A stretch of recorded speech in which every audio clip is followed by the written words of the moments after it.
So yoga and most wisdom traditions, the understanding is that our basic shared nature is clear and awake and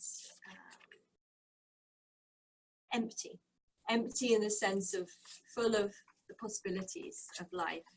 And maybe you have glimpses of this, maybe you felt into this in some meditation or some practice, or just in nature, or just some day-to-day activity. And what covers over that, we just tend to forget that. We tend to just identify with our thoughts and our feelings and that part of ourselves. And we're not saying that our thoughts and feelings aren't real, but it's like we've forgotten this whole other dimension of our being.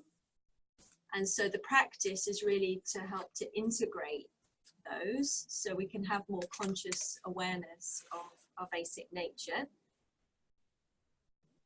And what the traditions have found is that there are particular shared human ways that we tend to cover over our basic nature. The ways we get lost and identified. So that rather than being here, and I love the way Gil Fronsdale explains this. He's a Buddhist meditation teacher who, this is a book that he wrote, which this is really helpful. I'll give it to you later if you're interested. Rather than being in here land, as he calls it, we reside in about land, which is like a 2D reality. It's like a virtual reality. We're just, most of the time, and I don't think anyone would deny that, you know, you're not really here. You're of course you're here, but you're also not here.